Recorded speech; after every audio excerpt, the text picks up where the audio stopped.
Hey, super legends, superheroes, and superstars. My name is Dre, and welcome to another episode of the Hot High podcast, which is live.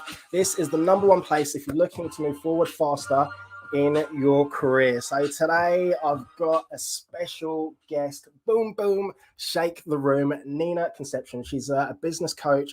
She specializes in sales, and we caught up last week, and she's just got an incredible story. So without any further ado, let's welcome Nina.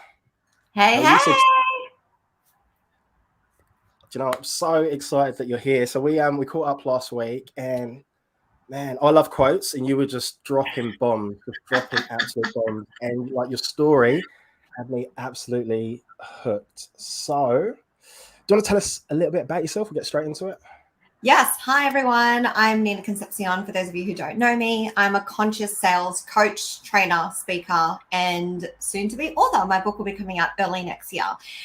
And so I niche in predominantly supporting ambitious entrepreneurs and mostly coaches in building their business from 0 to 6 figures. Man, that's cool. And tell me, how did you get into it? How did you get into it? How did I get into coaching?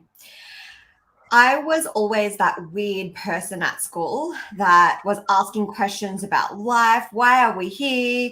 Why, I went to a Catholic school. I'm like, well, but why did Jesus have to die for us to go to heaven? Like, it doesn't make sense.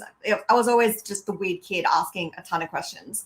And I remember from a young age, I just thought to myself, I just feel like there's more to life than what we've been told. I feel like there's more to life than what I can see. And I actually was studying exercise physiology, something that I didn't enjoy, but at the time it made logical sense because people said to me, what do you get? What's a job where you can get time off where you're good at and you can still get paid pretty well. And I fell into that. So at the time I was very focused on caring more and thinking more about what other people's opinions rather than listening to my own inner voice. And when I was in my double degree at university, I thought to myself, over my 3-month break, I'm just going to get a job. I just want to work for 3 months in between my double degree at uni. And I literally applied at every single real estate role online. I think there was like hundreds. And I applied for a receptionist role because I was just fascinated by real estate. I thought if I could learn about real estate over my break, that would be great. I had one person call me back. And after a 3-part interview process, they offered me a 12-month sales role when I applied for a 3-month reception role. Ooh, interesting. So it was the first time in my life that I had to choose between something that I was unhappy with but comfortable. So I was studying exercise physiology, or something in the unknown with the potential for more. And at the time, it was a really hard decision. Half the people in my life said to me, you do great at sales. You're such a people person. You're so friendly. Everyone's going to love you. And the other half of the people in my life were saying to me, you're going to get eaten alive. It's a dog eat dog well. They're so manipulative. Like you're just not going to last. And I thought to myself, I'm not enjoying what I'm doing at uni. I may as well give this a go. If I don't like it, I could always go back and finish my double degree. And 9 months into real estate, I finally started making commission. I became the fourth highest salesperson in the company, the youngest female top salesperson. I started training all the new staff coming in. By my second year, I was second IC, second in charge, and I was in the process of opening up my own office with my boss. And I went to a personal development event back in 2012 with the amazing Brendan Burchard. Love Brendan. Yeah. And I was sitting there in the audience listening to his story with his car accident story. And I just sat there crying, crazily writing all these notes. And it was just like an instant download. I'm going to be a coach, a speaker, and an author. And then I thought to myself, okay, that's going to be my 5-year plan. I'm on my way to becoming financially free. I'm saving up for my second property. I'm about to open up my own office. I'm in the process of figuring it out with my boss. Then I'll go and pursue this new dream of becoming a coach, a speaker, and an author. So that 5-year plan became 2 weeks because I went back to real estate. I went back to real estate and I literally felt like my soul was dying. I know how over the top that sounds, but that's literally what it felt like. It's like when you catch up with one of your best friends and then you realize you don't have anything in common with that person anymore. That's what it felt like. Yeah. And so I left. As I started becoming successful in real estate, people started following me on social media. People from school, people that knew me started coming to me, asking me for advice. So I kind of fell into coaching pretty naturally. But I started off actually life coaching and then business coaching and now niching as a sales coach. And so that was almost a decade ago now. All right. So tell me about real estate. So you stuck real estate's pretty hard. So if you're just coming in fresh and you don't know anything about it, there's a lot of cold calling, a lot of door knocking. Yeah. And most people would not even stay 9 months. Most people drop out after a month, 3 months, 6 months. Yeah. I'm sure you would have been getting lots of rejection. How did you handle that rejection and just keep going? Yes. I think knowing from the get-go that I was going to commit for a year, because I remember saying to my boss at the time, I wanted a 3-month reception role. And he said, well, why don't you just give it a go for a year and see how you go? So when I felt like giving up, when I felt like this isn't for me, I'm not getting any results, my boss kept saying to me, just stick it out for the year. Like, you're doing all the right things. It's going to happen. You just need to keep going.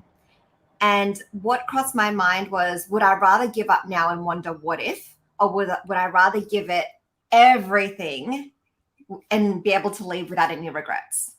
Yeah. And having my mentor was honestly a godsend. I don't think I wouldn't have stayed in real estate, and I wouldn't be where I am now if it wasn't for my boss at the time, because he was someone who was so in his integrity. He is someone who introduced me to personal development. He was someone who emphasized to me the importance of being myself in the role and not sacrificing my values. And even though I knew that innately, having someone model that for me and having my boss be able to support me in being myself really allowed me to express who I was and get paid to do that. And I think that's something that's not really common in real estate. I had a lot of people reaching out to me, telling me their experiences with real estate. And yeah, to be honest, it is pretty manipulative. But if you're in a good company, if you have a good mentor, if you have some good guidance, you don't have to be like that. At the end of the day, it's still a choice, right? It's still a choice how we're going to behave. Our decisions are still our responsibility. Yes, environment matters. And yes, my boss made such a difference to me in my environment. At the same time, if someone is curious about real estate, really find the right people to work with, really find, a good agency, a good real estate agency. Make sure that you resonate with your mentor, make sure that there's values and that he's aligned with his values, if that's the sort of person you are. Because if you get that guidance and you get that mentorship, then you can 100% grow more into yourself while staying aligned with your values and being real estate at the same time. I love that. All right. So my question is, what was it that clicked for you? So was there something that was like, okay, I know what I'm doing? Or what, can you remember what it was that was like? Yeah. It's funny because I was talking about this to my client yesterday, who's just made her first high ticket sales client since working with me. And it's something that I realized just in transformation. It's not even just in real estate, but it's so funny how when we are at the thickest of how hard something is, we are actually only this far from the result. We're only this far from the transformation. We're only this far from, we're 10 feet from gold. As you guys know, the Think and Grow Rich readers here. You're only 10 feet from gold. Whenever we feel the closest to giving up is exactly when you need to keep going. And I remember I was approaching my third quarter in real estate. So it's coming up to 9 months. And I thought to myself, why is it not working? Like, why haven't I still made commission? I just fell short of it, I think, over the 6 month. But in my third quarter, I was like, what am I doing wrong? And I remember my mentor said to me, Nina, you're doing everything right. You just need to keep going. You just need to keep going. And I thought, okay, I'm just going to keep going. Let's just push through till the end of the year. And if I'm still not happy with it, then I'll just leave. And it was almost instantly, the moment that I made that decision, it feels like instantly the results started coming in. The moment that I pushed through that last time, commission started coming in, referrals started coming in, sales started coming in. I started making commission. And then it was just this big snowball effect. And I just, as you guys know, when you start getting results, it starts to fuel your confidence. And one of the things that I say, and this is one of the quotes that my clients love quoting me on, is action precedes confidence. Because if you never, ever, ever take any action, you can't really feel confident in it. It's a concept in your mind. It's a belief. But the moment you take action and then you get results, that belief becomes a fact. It's no longer just a belief. And so it was through taking action and the persistence of taking action, having the guidance in the support of taking that action, that eventually accumulated. And I saw all of the work that I have done finally start to overflow and come through. And, one of the things that I also say is it took me 9 months to make commission in real estate and 7 years to build a 6-figure business. It is very, very different selling your own products and services as opposed to selling someone else's. It's so different. It's not necessarily 1 + 1 = 2. It's a different skill set. It brings up your own insecurities and your own beliefs.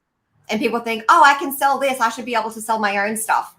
It takes work to move through that within your own stuff. Awesome. All right, I want to touch on that, but you mentioned about your mentor in real estate and how he or she introduced you to personal development. So what other, and you've got Brendan Bouchard. So what other mentors, have you got any other mentors that you'd recommend to people that they should listen to? Or Yes. So my mentor that I've been working with now for almost a year, Scott Oldford. I absolutely love Scott. So Scott is a multi-7-figure entrepreneur. I think he's like 29. He's so young. Like, I can't believe how young he is. So he's also in a really amazing, beautiful relationship with his wife. And the amount that I have learned from that man in the last year is invaluable. And it's not even just what he's told me. It's what he embodies. It's who he embodies. It's how he shows up. It's how he communicates. It's his level of presence, his level of care. And I really, truly believe that when you're in the presence of greatness, you just need to be in their presence and everything can shift. When I'm feeling overwhelmed and I hop on a call with him, the moment I hop on a call, I'm like, for some reason, I feel like I've got more clarity and I haven't even asked you my question yet. And just how I see him show up, how he lives his life is such an inspiration to me. And it really models for me, what's possible for me and other entrepreneurs. And absolutely love Scott. We're actually looking at partnering together. So we'll be working very closely together. How cool. All right. So can you tell me about your morning routine then? So do you listen to podcasts and do you read like books before you start your day, or do you do that at the end of the day? Or do you know much about human design, Dre? Oh, no way. No. Human design? Yeah, human design. Yeah, I got mine done about 2 months ago. So what are you in human design? What's your profile? I'm a generator. So I think they call me an emotional generator. And what are your lines? Do you know your lines? Are you like is that the 5-2 or? Yeah, I think I'm a 5-2. 5-2. So, that doesn't surprise me because 5 is all about voice. 5 is all about speaking. It's about sharing a voice. So I'm a 3-5. So I'm a projector in human design. So what that means, and I only figured this out last year, but what it means is my energy comes in bursts. It's also I'm also a splenic projector. So for those of you who aren't familiar with human design, it means that I am in the most alignment when I listen to my intuition. And it's funny because when I found human design, I thought to myself, I do this anyway. I've literally gotten to where I am in my life through trusting my intuition. It didn't make any sense for me to leave real estate cold turkey and just go full blown into my coaching business. But that's what I felt guided to do. And so to answer your question, I find that with my morning routine, it varies a little bit from day to day, but there's some few key things that are like an absolute non-negotiable for me. So the absolute non-negotiables is I don't look at my phone in the first 1 to 2 hours of the day. Okay. I learned that from Brendan Bouchard, because if we get into a state of reactiveness right away, then we're going to end up spending the rest of the day in reactiveness. And it's also easy for us to get consumed with other people's agendas. Brendan says that your inbox, your mail inbox, is just a convenient way for people to connect with you. And my boss in real estate used to say to me, your phone is there for you to contact people, not for people to contact you. Love that. Love that. And I really had to exercise a high level of discipline in real estate, especially when it came to my phone. So I find that for me, one of the biggest things is do not look at my phone, especially because I've got clients, I've got high level clients, they're messaging me. There's always something going on. And so if I don't first and foremost fill up my own cup and do whatever feels good for me, then I find it challenging throughout the day to keep that up. But if I start my day feeling full, then it's easier to maintain that throughout the day. I don't want to wake up and start to get depleted and then start to run on empty. And then the whole day I'm just like, let's put $5 of petrol in my car and then another $5 of petrol and then another $5 of petrol, right? I want to start with a full tank. And then when it starts to go down, okay, put it back up again. Let's get to a full tank. Starts to drop down. Let's go back to a full tank. So what that looks like for me is sometimes I want to lay in bed just with my daughter. Sometimes I just want to lay there and cuddle her over the weekend. Meditation has become really, really important to me. Hypnosis has also become pivotal with me getting to where I am now. So I'm actually just about to renew, but I was getting weekly hypnosis sessions through my mentor's company. And honestly, that's been such a game changer. Mindset is also incredibly important to me. So whether that's listening to podcasts, whether that's reading a book, whether that's reading an audiobook, reading an ebook, or listening to an audiobook. For me, if I do not consume something empowering or something positive, it's really easy to judge myself, to compare myself. And I find that, and I think it's also a trait of a projector, that when we can vibe off other people's energy and we can remember what's important and we're getting inspired. For me, when I'm inspired, I feel my best. When I'm inspired, I feel life is amazing. Everything is great. And really, I just need to read one page. I just need to read one paragraph. I just need to listen to 10 or 15 minutes of a podcast. It doesn't even take very long. But mindset, particularly in the last 12 months, I've realized just how imperative mindset is. And then there's also physical exercise. I've realized how important it is for my mindset, not just for my physical well-being, but I find that as I've gotten older, my metabolism has slowed down. I've got a daughter. And even though I'm still pretty happy with my weight, I find now that I'm more aware of the psychological and mental benefits of moving my body. And so that's become something that I need to move my body to some degree, whether it's having a dance or going to the gym, or I've bought some rollerblades because we moved up to the Gold Coast and I love rollerblades.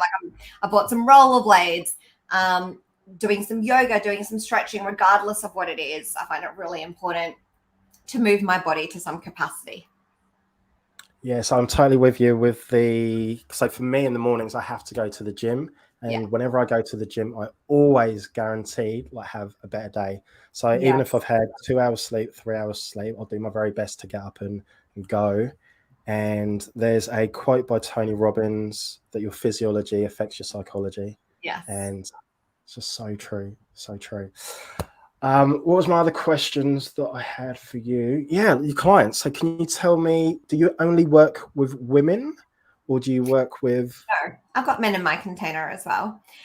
So I make my marketing for women because I know that women resonate with my message. Women are very inspired by me. They're like, oh, I love that you're a mom and that you've also got a partner and that you run a successful business. And one of the things for women is we don't get modeled that very often, especially in Australia, right? Like I'm a young Asian female who's also my mum who also has a business. And that's one of the things that I find my clients are really inspired by is they're like, I love that you model that for me. So I don't just work with women, but predominantly they're the people who I attract. I attract a lot of women into my container. And I've been working with a lot of coaches. So that's what I niche in. So my conscious sales method is designed to support coaches in getting paid.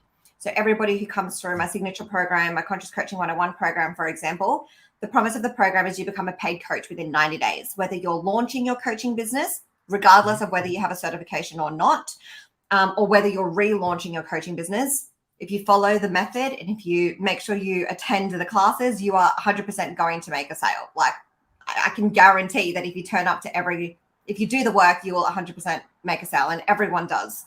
But with my Conscious Sales course now, what I realized is there are so many entrepreneurs that do not know how to sell. It is I believe it's the most underutilized skill of entrepreneurs, because one of the things that I explain is, if you can imagine two circles, right? Mm-hmm. One circle is, one half of the circle is information. That's where most of us in personal development invest most of our time. We want more information. I love books. I can see all the books behind you. We invest so much money in information.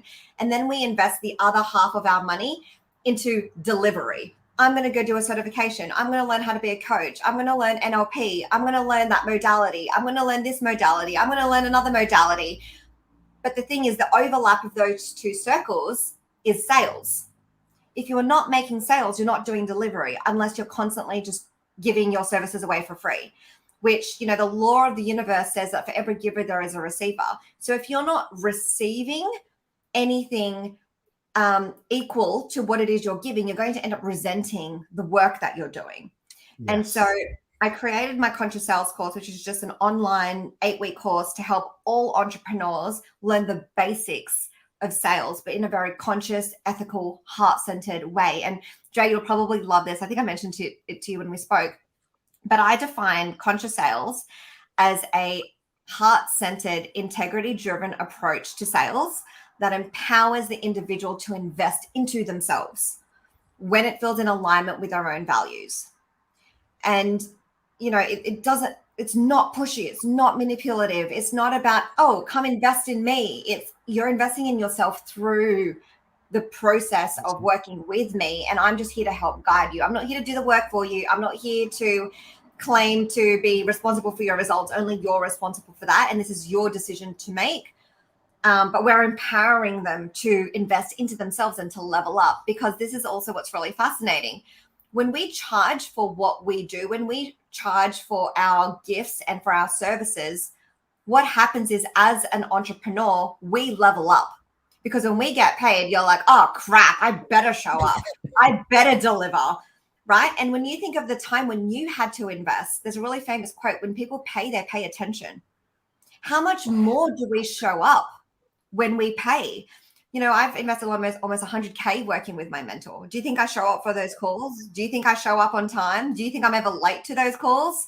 Yeah. Exactly. So there is an up-leveling of both parties when we invest in ourselves and when we charge for our gifts, because people are waiting for that transformation, and we're actually robbing people of that opportunity when we're not being able to charge for what it is that we do. So that's a little bit about what I do. Oh, I absolutely love that. All right. So if people wanted to work with you, how do they get hold of you, and what's the best way? Yeah, probably one of the easiest ways is social media. So my handles on Instagram and on Facebook is Nina the Naked Coach. And that is because my book that is going to be coming out very shortly is called The Naked You. I've actually changed the subtitle. It's not A Guide to Living Authentically in Life and Business. It is now Embracing Your Imperfections in Life and Business. But that's why it's called The Naked You. People started calling me The Naked Coach. So I'm like, it's Nina the Naked Coach is where you can find me. And if you guys are curious about being able to make a full-time income as a coach, there's also, I've got a free guide to fast tracking to 5-figure months, so 10K months. And that's at conscioussalescoach.com. Brilliant. So I'll make sure when this goes up on like Spotify and Apple that we put those links in there. Actually, I've got a couple more questions. So what challenges do you see from, say, entrepreneurs or, people starting out at coaching? Are they getting in their own way? Like, is it self-sabotage? Is it they don't believe in themselves? What do you find? There are so many things. But at its core, most people feel like they need to know more before they can get paid. Most people think, oh, I need to go finish my certification. I need to go get another certification. I need to go ABC. Oh, I'm not ready yet. I need to go do this first. Oh, I don't know enough yet. I need to go do that first. I think it was Einstein says, the more you know, the more you realize you don't know. Yes. Love that. Oh, you're just The more dropping fire. the more you educate yourself, the more you realize there's a world of stuff that you don't know. So if we don't start to realize that we can already teach what we already know, then we can stop feeling like we don't know enough, because there's always going to be more information. There's always going to be someone who can do, a better job than us. There's always going to be that. I think it's Les Brown as well. He said, you're never too old to learn and never too young to teach. So what I tell my clients is exactly where you are right now. I can pretty much guarantee that there is someone in the world willing to pay for what you already know. And as you learn, you have a bigger spectrum to be able to teach. You're not trying to teach someone who's 10 steps ahead of you. You're teaching the people who are even one step behind you. So that mindset piece of, I need to know more, I need to do this, I need to do that before I can get paid. That's not true. People think they need to have a website. People think that they need to have a massive following. People think, a bunch of different things. Fill in the blank. You don't need a website. You don't need a massive following. You just need to start taking action. You need to take aligned action with guidance and support so that you know what you're doing. And then the next biggest thing is people have a fear around sales, which is completely normal. I think is it Tony Robbins that says the single biggest human driver is to stay consistent with who we believe we are. Yes.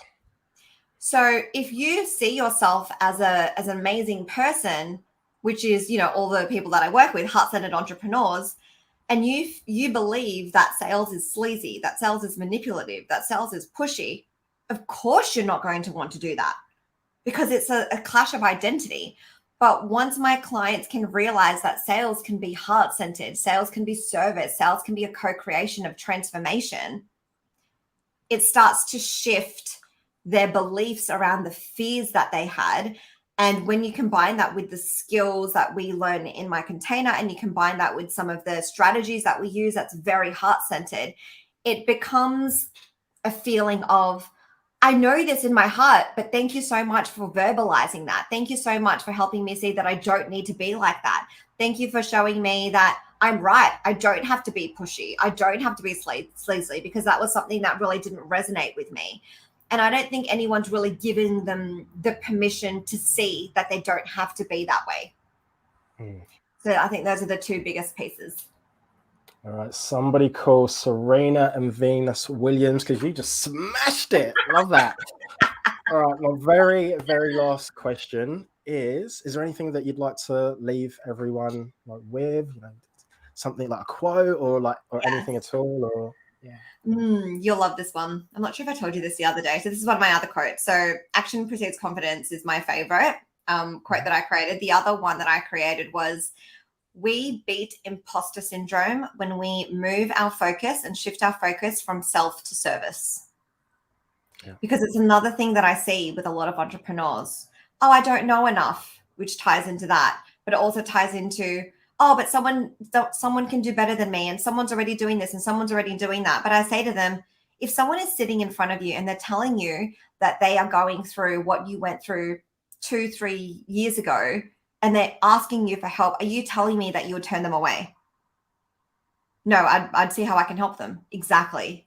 Because you stop thinking about yourself. Think about the person who you're in front of. Think about how can you help them? Not, oh, am I good enough?